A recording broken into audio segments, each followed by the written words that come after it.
The following review has been approved by Ethel the Cyborg Ninja.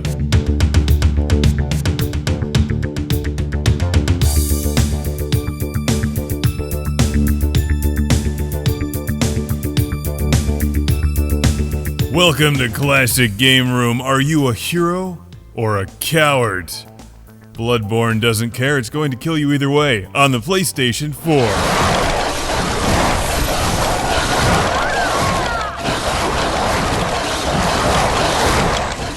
Is there anything in this game that doesn't cause me harm? Anything? Is there anything nice in Bloodborne?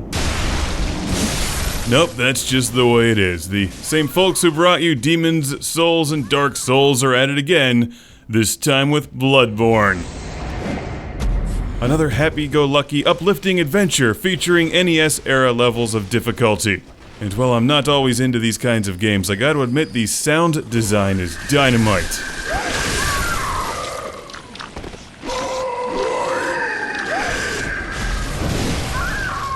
The sound effects are great beneath my character's screaming of pain and death all the time.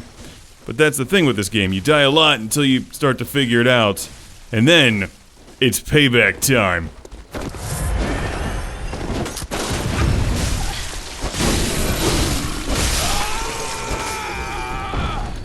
I was particularly proud of this clip. This guy shot me countless times. Oh, did he just fall to his doom? Now that's a shame.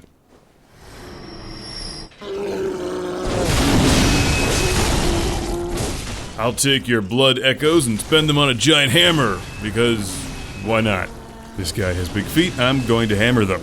Now that I'm leveled up, let's try a boss battle again.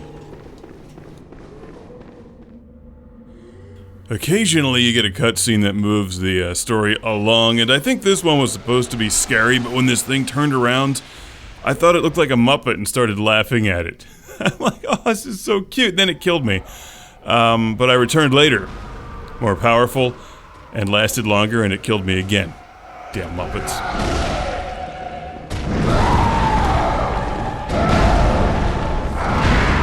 The music complements the atmosphere perfectly.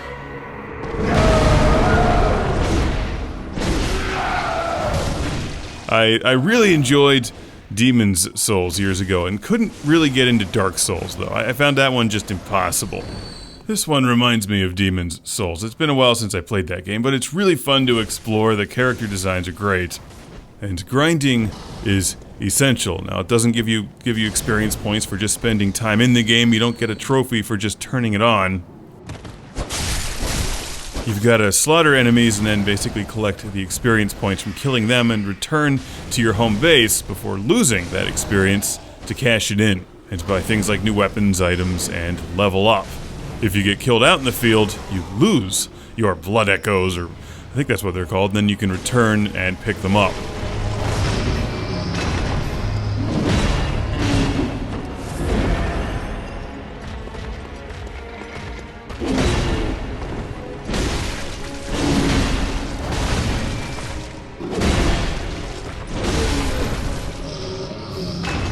That's such a gratifying sound. Killing enemies, collecting experience, and getting back to your home base alive is a huge part of Bloodborne. At times I found myself getting obsessed with that. You gotta be careful, like you venture out from your home base, kill a bunch of things, you've got experience points. Do you keep going? Do you risk losing them all, or do you just go cash them in? The environment is, as you see, amazing. Even though, after a while, it does all kind of look the same, but there's lots of hidden paths and ladders to climb and tunnels and dungeons to unlock, all of which pose new threats and new challenges. This one has cooperative play for up to 3 players and hours and hours and hours and hours and hours of killing and being killed. This is a giant game, as you can imagine. It's an RPG-style game that's meant to take the rest of your life. I typically prefer something shorter and a little crazier like Far Cry 4, but hey, at least this does have a flamethrower. In addition to pistols, flamethrowers, and rifles, you also have weapons with 2 modes. You go from a faster single-handed configuration into a slower two-handed mode, which deals more damage. And over time, you'll figure out how to best slaughter your various enemies. It's Bloodborne, hunt your nightmares. So says the packaging. I think this is the cure for nightmares, because when you're playing Bloodborne, you'll never sleep.